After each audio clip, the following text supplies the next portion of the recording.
Hi guys and welcome back to the channel Deepak Yadav Education. Welcome to the daily Hindu news and editorial analysis of 17th of January 2021. तो guys आज है तारीख 17 जनवरी 2021 और है Sunday. देखेंगे आज का the Hindu complete newspaper. The Hindu complete newspaper को एनालाइज करेंगे। बट लेक्चर में आगे बढ़ने से पहले अगर आप लोगों को ये कंप्लीट न्यूज़पेपर चाहिए तो क्या करना है, सबसे पहले डाउनलोड करना है टेलीग्राम और फिर सर्च बॉक्स में टाइप करना है Deepak Yadav education. As you can see guys आप लोग को ये चैनल मिल जाएगा, बिल्कुल सिंपल है। यहाँ पे आप क्लिक करोगे, ज्वाइन नाउ का ऑप्शन आप लोग को देखने को मिलेगा, ज्वाइन कर लेना। देखो यहाँ से फ़ायदा क्या होगा, आप डेली बेसिस पे न्यूज़पेपर को डाउनलोड कर सकते हो बिल्कुल फ्री में। साथ ही साथ डेली करंट अफेयर का वीडियो का पीडीएफ भी डाउनलोड कर सकते हो। ढेर सारी नोटिफिकेशन, बहुत सारी चीज़ आप लोग को इस टेलीग्राम चैनल पर मिल जाती है। ठीक है, तो गाइज आगे बढ़ते हैं। और अभी तक आपने इस यूट्यूब चैनल को सब्सक्राइब नहीं किया है तो सबसे पहले सब्सक्राइब कर लेना। नीचे रेड कलर का बटन आ रहा होगा, साथ ही साथ बेल आइकन भी प्रेस कर लेना ताकि आप कोई भी वीडियो का नोटिफिकेशन मिस ना कर पाओ। ओके, नाउ हमेशा की तरह हम लोग अपने लेक्चर को स्टार्ट करेंगे एक मैप के क्वेश्चन के साथ। तो आज जो है आप लोगों को मैप में जाकर देखना है अर्जेंटीना को। ठीक है, अर्जेंटीना को मैप में जाकर देखना कहाँ पे इसकी एग्जैक्ट लोकेशन है, कौन कौन सी जगह है जो कि अर्जेंटीना से बॉर्डर शेयर करती हैं, उन सभी का नाम नीचे कमेंट सेक्शन में बता देना। अगर आप लोगों को नहीं मालूम है तो एक बार जाकर मैप में ज़रूर देखना और फिर उसके बाद आके कमेंट में टाइप करना, जिससे मुझे पता चलेगा कि हाँ आप लोगों ने एग्जैक्टली लोकेशन देखी है। साथ ही साथ आप लोगों को भी लंबे समय तक याद रहने वाला है। ओके, नाउ पेज नंबर 1 पे सबसे पहले आर्टिकल देखेंगे। और मैं बता दूंगा इस आज का जो हमारा न्यूज़पेपर एनालिसिस है वो थोड़ा सा लेट हो चुका है, क्योंकि जो है रात में थोड़ा सा बिजी था तो वहाँ पे मैंने कुछ कर नहीं पाया काम, तो सुबह मॉर्निंग में मैं थोड़ा सा लेट उठ पाया हूँ और साथ ही साथ तबीयत भी थोड़ी सी ख़राब है। ठीक है, तो गाइज़ उसी की वजह से आज का एनालिसिस लेट अपलोड हो रहा है और मुश्किल से 1 घंटा लेट अपलोड हो रहा है। कोई ज़्यादा दिक्कत है नहीं। ठीक है, चलो अभी फ़िलहाल हम लोग एनालिसिस देखते हैं ना। सबसे पहला आर्टिकल आता है हमारा पेज नंबर 1 के ऊपर और यहाँ पर बात करी जा रही है वैक्सीन्स की। कल मैंने आप लोगों को बताया था कि जो वैक्सीनेशन है वो स्टार्ट होगा 16 जनवरी से। तो कल 16 जनवरी निकल गई और कल के दिन से वैक्सीनेशन स्टार्ट हो चुका है। और यहाँ पर हमारे पीएम साहब ने बोला वैक्सीन सेफ है और जो भी र्यूमर्स वगैरह बढ़ रहे हैं उनको इग्नोर करा जाए। ओके, नाउ सबसे पहले हमारे प्राइम मिनिस्टर साहब ने लॉन्च कर दी है कोविड-19 वैक्सीन ड्राइव को और कल वैक्सीन देना स्टार्ट कर दिया गया है। साथ ही साथ इन्होंने कॉन्ग्रेचुलेट करा सारे इंडियंस को, सारे हमारी कंट्री के साइंटिस्ट, जितने भी साइंटिस्ट हैं उनको सबको कॉन्ग्रेचुलेशन करा। ठीक है, क्योंकि उनका भी बहुत बड़ा हाथ है। बहुत टाइम हो गया, हमें कम से कम 5 महीने से वैक्सीन डेवलपमेंट के ऊपर काम कर ही रहे हैं। Now finally made in India 2 vaccine ready हो चुकी हैं। वो कौन कौन सी वैक्सीन है, एक है कोविशील्ड और दूसरी वैक्सीन है वो है कोवैक्सीन। तो ये 2 वैक्सीन रेडी हो चुकी हैं और इनका जो है वैक्सीनेशन भी स्टार्ट हो चुका है कल से ही। नाउ यहाँ पे अगर हम बात करें तो ऐसी सिर्फ और सिर्फ 3 कंट्री हैं दुनिया के अंदर जिनकी पॉपुलेशन 30 करोड़ है, 30 करोड़ से अबव है। ठीक है, और वो कौन कौन सी कंट्रीज़ हैं, एक तो इंडिया हो गया, दूसरा यूएस एंड चाइना। तो इनके लिए सबसे ज़्यादा बिगेस्ट प्रॉब्लम थी और इनके लिए बिगेस्ट वैक्सीनेशन ड्राइव भी चाहिए। तो फाइनली हम लोगों ने स्टार्ट किया है। देखेंगे अभी हम लोग आगे किस तरीके से चीज़ों को हैंडल करेंगे। And the last thing is 4,319 health workers को जो है वैक्सीन शॉट दिया गया है दिल्ली के अंदर। यहाँ पे ये अलग से आर्टिकल इसके अंदर ऐड कर रखा है। ठीक है, तो बहुत सारे लोगों को, सबसे पहले देखो हम लोग फोकस किन लोगों के ऊपर कर रहे हैं, हमारा फोकस भी उन्हीं लोगों के ऊपर है। देखो सबसे पहले हम लोगों ने तय किया था वैक्सीन हम देंगे पहले तो फ्रंट लाइन वर्कर्स को। ठीक है, जो फ्रंट लाइन वर्कर्स होंगे उन्हें वैक्सीन दी जाएगी। दूसरे टाइप में हेल्थ केयर वर्कर्स होंगे और फिर उसके बाद जो है हेल्थ केयर वर्कर्स के बाद आएंगे हमारे थर्ड नंबर पर जिनकी एज है 50 से ऊपर की। फिर उसके बाद चौथे नंबर पे वो लोग जो बाकी बचे हुए हैं और उन सबको वैक्सीन दिया जाएगा। ठीक है, तो इस तरीके से हम लोग चीज़ों को हैंडल कर रहे हैं। इस तरीके से हमने कैटेगराइजेशन कर रखा है कि इस तरीके से हम लोग वैक्सीन देंगे, इन इन लोगों को सबसे पहले वैक्सीन दी जाएगी। ओके, तो गाइज ये कंप्लीट आर्टिकल वैक्सीन के ऊपर था और स्टार्ट हुई वैक्सीनेशन, तो एक अच्छी बात है ना। उसके बाद नेक्स्ट आर्टिकल देखो, आज तक अभी तक ये हुआ क्या है कि ये वाला आर्टिकल डिटेल में आया नहीं है। व्हाट्सएप की पॉलिसी, आप लोगों को मालूम होगा व्हाट्सएप प्राइवेसी पॉलिसी, ये आर्टिकल सभी जगह पर बहुत ज़्यादा ट्रेंडिंग में था, बहुत ज़्यादा न्यूज़ के अंदर था, लेकिन द हिंदू ने अभी इसे कंप्लीट ही नहीं किया था। ठीक है, तो छोटा सा आर्टिकल यहाँ पे, और ये भी पूरा प्राइवेसी पॉलिसी के अंदर प्राइवेसी पॉलिसी के बारे में बताया नहीं गया है, लेकिन यहाँ पर चीज़ें कुछ अलग बताई गई हैं कि जो ये व्हाट्सएप है उसने जो अपनी प्राइवेसी पॉलिसी है इसको बढ़ा दिया है, 15 मई तक कर दिया है। तो मैं आपको यहाँ पे इस व्हाट्सएप की पॉलिसी के बारे में बहुत कुछ बताने वाला हूँ, तो ध्यान से सुनना। देखो, सबसे पहले बहुत से लोगों को इस पॉलिसी के बारे में मालूम नहीं होगा और ये बहुत इंपॉर्टेंट आर्टिकल बन चुका है। व्हाट्सएप अपनी एक प्राइवेसी पॉलिसी को अपडेट कर चुका है। ठीक है, अभी आप लोगों ने रिसेंटली क्या करा होगा, व्हाट्सएप चलाते चलाते एग्री का ऑप्शन आया होगा। ठीक है, एग्री का, और सबने दबाया होगा उसे। लगभग हम लोगों की आदत यही है कि हम लोग उसे बिना पढ़े पूरे चैप्टर को पूरी तरह से बिना पढ़े एग्री कर देते हैं। तो वही सभी ज़्यादातर लोगों ने एग्री ही करा है। तो एग्री कर दिया होगा, तो उसके अंदर क्या लिखा हुआ था, मेन चीज़ वही है। तो व्हाट्सएप ने अपनी पॉलिसी को, प्राइवेसी पॉलिसी को अपडेट किया। देखो, पहले व्हाट्सएप, यानी कि अभी तो देखो बदल चुका है प्राइवेसी पॉलिसी, अभी सबने एग्री दबा दिया है और उस एग्री के बटन को दबाना ही दबाना था। देखो, क्योंकि वहाँ पे डिसएग्री का ऑप्शन ही नहीं था। अगर आप लोगों को व्हाट्सएप चलाना है तो उस प्राइवेसी पॉलिसी को एक्सेप्ट करना पड़ेगा, अदरवाइज आपको व्हाट्सएप चलाना छोड़ना पड़ेगा। ठीक है, लेकिन यहाँ पर अगर हम बात करें, पहले क्या होता था, व्हाट्सएप अपनी प्राइवेसी पॉलिसी में ये बोलता था कि भाई जो भी चीज़ें हैं, जो भी मतलब डेटा है व्हाट्सएप का, वो डेटा व्हाट्सएप के पास ही रहेगा, किसी के पास नहीं जाएगा। नाउ अब यहाँ पे व्हाट्सएप क्या बोलता है, थोड़ा सा डेटा शेयर हो सकता है with the other companies like Facebook. ठीक है, तो और यहाँ पे डेटा, मेन मकसद डेटा वो वाला नहीं कि जैसे कि मान लो एक पर्सन ये है, एक पर्सन बी ये है, आपस में ये दोनों चैट कर रहे हैं, तो ये वाला डेटा नहीं जाएगा। ठीक है, इससे आप बिल्कुल, आप कह सकते हो, टेंशन फ्री रहो। ऐसा नहीं है कि आपका कंप्लीट डेटा चला जाएगा। आप चैटिंग कर रहे हो तो आपकी सारी इन्फॉर्मेशन किसी और के पास है, ऐसा नहीं है। लेकिन कुछ अलग से डेटा, जैसे आपकी मोबाइल की बैटरी स्ट्रेंथ, सिग्नल स्ट्रेंथ, ठीक है, आपकी एग्जैक्ट लोकेशन, आईपी एड्रेस, ठीक है, ये सारी चीज़ें हैं वो लोग टैकल करेंगे। या फिर आपने जो बात करी है बिजनेस अकाउंट से, ठीक है, सबसे बड़ी बात, अगर आप लोगों ने बिजनेस अकाउंट से अच्छी खासी बात करी है और अपने अकाउंट नंबर वगैरह सेंड आउट कर रखे हैं, तो फिर यहाँ पर ये थोड़ा सा खतरनाक बन सकता है।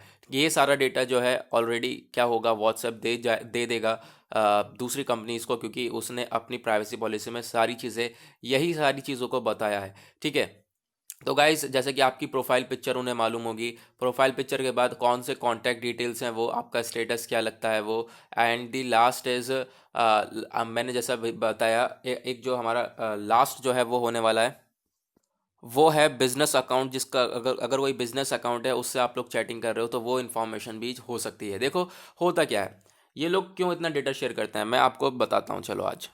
ठीक है, फेसबुक हमने एग्जाम्पल लिया। ठीक है, अगर आप लोग अभी क्या करते हो, देखो, फेसबुक पर जाओगे, अगर मान लो आपने कुछ अपने मोबाइल में कुछ भी चीज़ अगर सर्च करी है, कुछ भी चीज़ सर्च करी, मान लो कोई इलेक्ट्रॉनिक्स या फिर मान लो कोई लैपटॉप के बारे में सर्च कर लिया। ठीक है, तो लैपटॉप के बारे में कुछ आपने सर्च किया तो आप फेसबुक पे जाओगे, या फिर सॉरी, उस पर अगर आप लोग फेसबुक, हाँ, इंस्टाग्राम पे भी जाओगे, तो आप लोगों को लैपटॉप के ही ऐड दिखेंगे। क्यों? क्योंकि आपने उसको सर्च कर लिया अपने फ़ोन के अंदर। अब वही उसी के सारे एड्स दिखेंगे, ऐसा क्यों? देखो, फेसबुक क्या करता है, फेसबुक अगर आप लोगों का डेटा है, जैसे कि आप लोगों ने बात करी है, चैटिंग करी है, और आपने चैटिंग के अंदर जो है बहुत सारी चीज़ें बात करेगी, भाई मैं आज जो है ये वाला लैपटॉप खरीदने जा रहा हूँ, ठीक है, या फिर मुझे ये वाला लैपटॉप पसंद है। तो क्या करता है, वो आपकी चैटिंग के बीच में से कीवर्ड्स को निकाल देता है। जैसे लैपटॉप निकल गया तो कीवर्ड्स को निकाल कर, और उन चीज़ों को, आपके उन चीज़ों के ऊपर ही एडवर्टीजमेंट शो करे जाते हैं, जिससे कि दूसरी जो कंपनी है वो बिजनेस में प्रॉफिट कर सके। तो वो वाले एडवर्टीजमेंट आपको शो करे जाते हैं। इसी वजह से आप ज़रूर देखना, कभी आप लोग कुछ भी शूज़, लैपटॉप, कुछ भी सर्च करते हो तो आपको सारी जगह पर, चाहे वो फेसबुक हो, चाहे वो इंस्टाग्राम हो, सभी जगह पर इन लैपटॉप, शूज़, इन सब चीज़ों के एडवर्टीजमेंट देखने को मिलेंगे, जो भी चीज़ आप लोग सर्च करते हो। तो वो ऐसा क्यों? क्योंकि आप लोगों ने सर्च कर रखा है उसके बारे में, और उन लोगों को मालूम चल गया है कि हाँ, आप इस चीज़ में इंटरेस्टेड हो, तो आपको बार बार उन सब चीज़ों के एडवर्टीजमेंट दिखाते हुए वो लोग बार बार दिखाए जा रहे हैं। ठीक है, तो ऐसा ही होता है। अभी तक व्हाट्सएप ऐसा नहीं कर रहा था। व्हाट्सएप पे माना ये जा रहा था कि अभी जब प्राइवेसी पॉलिसी चेंज हुई है, तो माना ये जा रहा था कि जो व्हाट्सएप है वो भी एडवर्टीजमेंट चालू करेगा, लेकिन ऐसा हुआ नहीं है, और ऐसा होगा भी, पता नहीं आगे होगा या नहीं होगा, क्योंकि व्हाट्सएप ने साफ साफ बोला है कि हम लोग अगर कोई भी एड्स लगाते हैं आने वाले टाइम पर, तो आपको अपडेट कर दिया जाएगा, है ना। तो ऐसी यहाँ पर बात बोली गई है, तो हम लोग को अभी कुछ मालूम नहीं है इसके अंदर एड्स आएंगे या नहीं आएंगे। अभी सिर्फ इतना सिचुएशन है। हालांकि मैंने आपको प्राइवेसी पॉलिसी काफ़ी हद तक इस यहीं पर ही बता दी है व्हाट्सएप के बारे में। तो ये सारी चीज़ें थी प्राइवेसी पॉलिसी को लेकर। तो उसी के बारे में बताया गया कि जो भाई ये पॉलिसी है, इसको बढ़ा के 15 मई कर दिया गया है। जो इसकी लास्ट डेट थी वो 8 फरवरी कर दी गई थी, यानी जो भी व्हाट्सएप चला रहा है उसको अपडेशन अपना करना है तो उसको एग्री के बटन को दबा दे 8 फरवरी तक। 8 फरवरी के बाद क्या होगा, वो व्हाट्सएप नहीं चला पाएगा, उसका पूरी तरह से डिलीट हो जाएगा अकाउंट। तो अब यहाँ पे वो डेट बढ़ा दी गई है, उसको 15 मई कर दिया गया है। अगर अपडेट करना चाहते हो अभी भी आप लोग जो है उसको एग्री कर सकते हो। ओके, तो गाइस ये था व्हाट्सएप की पॉलिसी, और जिसके ऊपर हमने आज का थंबनेल भी बनाया हुआ है ना। उसके बाद आएंगे पेज नंबर 2 के ऊपर, और पेज नंबर 2 पे यहाँ पे आप लोगों को ये वाला आर्टिकल देखने को मिलेगा। और बेसिकली हमने इसके बारे में बात कर ही लिया है। 4319 जो हेल्थ वर्कर्स हैं उनको वैक्सीन दे दी गई है, और एक इनिशियल टारगेट, और मैं आपको बताऊं कि कल के दिन हमने 2 लाख लोगों को वैक्सीन दे चुके हैं। ठीक है, 2 लाख लोगों को वैक्सीन दी हमने पहले दिन पर ही, काफ़ी अच्छी बात है। नाउ आगे बढ़ते हैं नेक्स्ट आर्टिकल की तरफ। यहाँ पे आप लोग पेज नंबर 6 पर देखोगे, यहाँ पे जो ये वाले आर्टिकल्स हैं हमने अभी ऑलरेडी डिस्कस कर लिए हैं। पेज नंबर 1 के ऊपर वैक्सीन जो है सेफ़ हैं, और जो र्यूमर्स फैल रहे हैं उनको इग्नोर करा जाए, ये सारी चीज़ें हम लोगों ने अभी डिस्कस करी हैं पेज नंबर 1 के ऊपर। ठीक है, उसके बाद नेक्स्ट आर्टिकल यहाँ पे ये वाला दिखेगा। ये क्या है, जो डीसीजी है, डीसीजी का मतलब directorate general of civil aviation. ठीक है, जो एयरप्लेन के रिलेटेड सारी प्रॉब्लम्स देखता है। जो डीसीजी है उसने हाँ करी है किसके लिए, ओरावकल एयरपोर्ट इन कुरनूल। कुरनूल में एक नया एयरपोर्ट, ओरावकल एयरपोर्ट को अप्रूवल दिया है। ये जो ओरवकल एयरपोर्ट है, सॉरी ओरावकल कह रहा हूँ, ओरवकल एयरपोर्ट है कहाँ पे, कुरनूल सिटी के आउटस्कर्ट में, यानी आंध्र प्रदेश के अंदर। तो इसको एक अप्रूवल दे दिया गया है। वो किसने दिया है, डीसीजीए ने, directorate general of civil aviation ने इसका पूरी तरह से अप्रूवल दिया है इसके इंफ्रास्ट्रक्चर को कंप्लीट होने के बाद। तो गाइज यही सारी चीज़ें कि नए एयरपोर्ट को अप्रूवल दिया गया है। और कहाँ पर दिया गया है, ओरवकल में। तो आप जाकर उसकी लोकेशन एक बार देख सकते हो इंडिया के अंदर। ओके, नाउ यहाँ पे आप लोग कुछ पिक्चर्स दिख रही होंगी वैक्सीन लगाते हुए। ना उसका पेज नंबर 7 के ऊपर आते हैं, और पेज नंबर 7 पे यहाँ पे ये वाला आर्टिकल नज़र आएगा। क्या बताया जा रहा है यहाँ पर, नियरली 2 लाख पर्सनस को कल वैक्सीन दी गई है। पहले दिन पर ही 2 लाख लोगों ने वैक्सीन को रिसीव करा है। ठीक है, और 5 महीने की ये आप कह सकते हो कड़ी मेहनत है, उसके बाद हम लोग इस वैक्सीन को लेकर आए, ऐसा हमारे यूनियन हेल्थ मिनिस्टर हर्षवर्धन साहब का कहना है। कौन कौन सी वैक्सीन है वो दो नीचे कमेंट सेक्शन में नाम ज़रूर बताना। ठीक है, अभी तक अगर आप लोगों को मालूम है तो। ठीक है, और साथ ही साथ कौन कौन सी कंपनी ने उन दोनों वैक्सीन को डेवलप किया है। ठीक है, तो उनके नाम भी ज़रूर बताना अगर आप लोगों को मालूम है तो, और आपने अच्छे तरीके से लेक्चर को सुना है तो। ठीक है, तो गाइज़ यहाँ पर एक आप कह सकते हो हमारे लिए ये रूट टू विक्ट्री हो गया कि भाई अगर यहाँ पे वैक्सीन हम ले ही आए हैं, अच्छी तरीके से देखो इफेक्टिव निकलता है सब कुछ, मामला अच्छी तरीके से चलता है, तो यही हमारा रूट रहेगा जीत की तरफ, यही हमारा रास्ता रहेगा जीत की तरफ। क्योंकि काफ़ी टाइम हो गया हम लोग कोविड-19 से रिकवर नहीं हो पा रहे हैं, इकॉनमी वगैरह सब कुछ डाउन है। तो अगर हम लोग सिचुएशन संभाल पाते हैं, अगर हम लोग वैक्सीन्स लगाकर सिचुएशन आप कह सकते हो बहुत अच्छी तरीके से संभाल सकते हैं, तो फिर उसके बाद काफ़ी हद तक चीज़ें ग्रो होती हुई नज़र आएंगी, वापस सारी चीज़ें ट्रैक पर पहुँचेंगी। हालांकि धीरे धीरे अभी सारी चीज़ें ट्रैक पर पहुँच ही रही हैं, लेकिन काफ़ी हद तक अभी भी नहीं हुई हैं। तो सारी चीज़ें ट्रैक पर पहुँचेंगी, वापस से हम लोग जिस तरीके से रह रहे थे वैसे रह पाएंगे, और कोविड फ्री इंडिया बना पाएंगे। ओके, ना उसके बाद हम लोग बात करते हैं पेज नंबर 8 के ऊपर। पेज नंबर 8 पे बात करी जा रही है इंडिया और नेपाल के बारे में। तो इंडिया और नेपाल के रिलेशंस के बारे में गयावली जो यहाँ पे आपको देखने को मिलेगा ये हैं, ठीक है, प्रदीप कुमार गयावली, नेपाल के फॉरेन मिनिस्टर। तो इन्होंने बात करी है बॉर्डर रिजोल्यूशन के लिए। तो विजिटिंग नेपाल फॉरेन मिनिस्टर, यहाँ पे फॉरेन मिनिस्टर के, नेपाल के फॉरेन मिनिस्टर के साथ मीटिंग हुई है हमारे डिफेंस मिनिस्टर राजनाथ सिंह जी की। इन दोनों ने मिलकर आपस में बायलेटरल टाइज को डिस्कस किया है, यानी कि आपस में दोनों के रिलेशंस को डिस्कस किया है। देखो मैं आप लोगों को बता दूं कि अगर आज के टाइम में, पर्टिकुलरली आज के टाइम पे अगर हम बात करें तो जो है इंडिया और नेपाल के रिलेशंस कुछ खास हैं नहीं।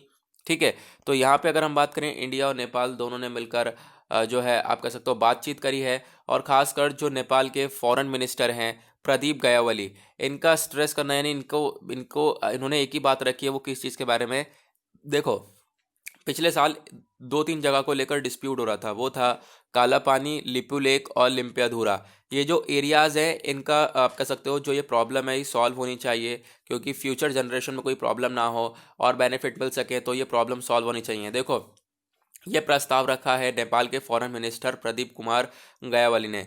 अगर हम बात करें तो मैं आपको थोड़ा सा टेलीग्राम पर लेकर चलता हूँ, वहाँ पे एक पिक्चर शेयर करी गई है, वहाँ पे आपको थोड़ा सा डिटेल में देखने को मिलेगा ये एग्जैक्टली सिचुएशन क्या है। यहाँ पे आप लोग देखने को मिलेगा ये नेपाल का मैप है, ठीक है, नेपाल का वर्जन है और ये ओरिजिनल वर्जन है। इसमें आप लोग देखोगे ये जो है इधर की साइड इंडिया है, ठीक है, ये पूरा इंडिया है, और नेपाल आप लोग को छोटा छोटा सा यहाँ पर आप लोग को नज़र आएगा।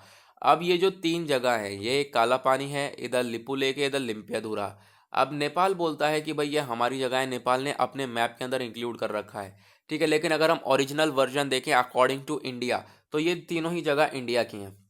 लेकिन नेपाल क्या बोलता है, ओरिजिनल वर्जन यही है भाई, लेकिन नेपाल क्या बोलता है कि भाई ये तीनों ही जगह किसकी है, नेपाल की है, वो एक नेपाल वर्जन है। लेकिन उसी को लेकर यहाँ पे बात करी गई, जो ये बॉर्डर डिस्प्यूट है, नेपाल कह रहा है हमारी है, इंडिया कह रहा है हमारी जगह है। तो फिर ये जो डिस्प्यूट है, इसको रिजॉल्व करने के लिए यहाँ पे प्रस्ताव रखा गया नेपाल के फॉरेन मिनिस्टर के द्वारा कि भाई जो प्रॉब्लम है वो एक अच्छी तरीके से रिजॉल्व हो पाएगी, सॉल्व हो पाएगी, तो उसके बाद सिचुएशन थोड़ी और संभल पाएगी, ठीक है। ना अगर हम बात करें इंडिया और नेपाल की, तो दोनों काफ़ी ज़्यादा आप कह सकते हो मिलिट्री कोऑपरेशन की तरफ भी हैं। और साथ ही साथ रक्षा मंत्री ने ये भी बोला, जो इंडिया है वो हमेशा तैयार है, इंडिया रेडी रहेगा नेपाल को ह्यूमैनिटेरियन असिस्टेंस प्रोवाइड कराने के लिए। साथ ही साथ डिज़ास्टर रिलीफ कोई भी हो जाता है, training and capacity buildings to Nepal, ये सारी चीज़ें नेपाल को देने के लिए बिल्कुल तैयार है इंडिया, ठीक है। तो रिलेशंस जो हैं आज के टाइम पर इतने अच्छे हैं नहीं, क्यों? क्योंकि चाइना का भी काफ़ी बड़ा इन्वॉल्वमेंट है नेपाल की तरफ, और नेपाल का भी काफ़ी बड़ा झुकाव है चाइना की तरफ, क्योंकि नेपाल के रिलेशंस चाइना के साथ सही हो रहे हैं, ठीक है, काफ़ी हद तक अच्छे हो रहे हैं। तो हमारे साथ ही जो है इसके रिलेशंस वीक भी हो रहे हैं, तो एक तरफ से बढ़िया हो रहे हैं तो एक तरफ से वीक हो रहे हैं। नाउ बात करें मोदी जी की, यहाँ पर बात करी जा रही है। हाउएवर अभी यहाँ पे आप लोगों को मालूम होगा, इंडिया जो है अभी यहाँ पे मोदी जी की मीटिंग हुई थी, तो मोदी जी ने सॉरी, जो अभी ये फॉरेन मिनिस्टर आए हैं, तो फिर मिस्टर गायावली से मोदी जी मिलने नहीं गए, ठीक है। यहाँ पे कौन मिलने गया है आपको देखने को मिलेगा, डिफेंस मिनिस्टर राजनाथ सिंह जी मिलने गए हैं। मोदी जी मिलने क्यों नहीं गए, बताया गया कि मैप नेपाल ने क्या करा है, नेपाल में अपने मैप के अंदर उन तीन जगह को इंक्लूड कर रखा है। मैंने भी आपको दिखाया था, वो जो तीन जगह हैं, काला पानी, लिपू लेक और लिम्पियाधुरा, इन तीनों जगह को नेपाल ने अपने मैप के अंदर लिख रखा है, अपने मैप में बताता है वो, इस वजह से मोदी जी मिलने ही नहीं गए उससे, ठीक है। नाउ आगे बढ़ते हैं। उसके बाद नेक्स्ट आर्टिकल, एक अच्छा आर्टिकल, यहाँ पे क्या बताया जा रहा है, गुजरात के रिवर्स के बारे में। Gujarat reverse remain highly polluted. Gujarat की जो नदियां हैं वो आज के टाइम पर भी बहुत ज़्यादा पॉल्यूटेड है, और उसके बारे में बताया गया। नाउ यहाँ पे आप लोग देख सकोगे जो गुजरात है उसमें increasing pollution in Sabarmati, Mahisagar और नर्मदा, विश्वामित्री और भदर। तो ये चार पांच नदियां हैं जहाँ पे पॉल्यूशन देखने को मिलता है। और अगर हम बात करें according to ministry of environment and forest के द्वारा अगर हम बात करें, तो ये जो साबरमती नदी है, ये पूरी कंट्री में, पूरे भारत में मोस्ट पॉल्यूटेड रिवर्स कहलाती है, ठीक है। तो मोस्ट पॉल्यूटेड रिवर कौन सी है, ये साबरमती रिवर है, जो कि पूरे भारत में कहलाती है। तो ये एक इंपॉर्टेंट चीज़ बन जाती है, आपको ये नोट डाउन करके रखना चाहिए मेरे ख्याल से। ना अगर हम बात करें, बहुत सारी गुजरात की रिवर्स हैं, क्या है वहाँ पे पॉल्यूशन है, क्या होता है, बहुत सारा वेस्ट जो है वहाँ पे जाकर मिल जाता है। आपको एक चीज़ देखने को मिलेगी, जो most of the Gujarat reverse हैं वहाँ पे जो एफ्लुएंट्स है, जो भी गंदगी है, वो कम से कम 700 से लेके 1000 mg तक पर लीटर वाटर डेली डंप होती रहती है। 1 लीटर पानी में 700 से 1000 mg तक पोल्यूशन है, तो आप समझ सकते हो कि क्या बचा पानी के अंदर। इतनी बुरी हालत है, पूरी तरह से जो है वाटर पॉल्यूट है। देखते ही यहाँ पर आप ये पढ़ते ही समझ सकते हो, ओके। नाउ उसके बाद आते हैं पेज नंबर 9 के ऊपर, दैट इज वर्ल्ड सेक्शन। देखेंगे दुनियादारी में क्या चल रहा है। यहाँ पे आप लोग को आर्टिकल देखने को मिलेगा, Biden pledges to boost vaccine supply. यहाँ पे बाइडन कह रहे हैं कि जो वैक्सीन की सप्लाई है उसको बढ़ाया जाएगा, क्योंकि वैक्सीन वहाँ पे भी लगाई जा रही हैं।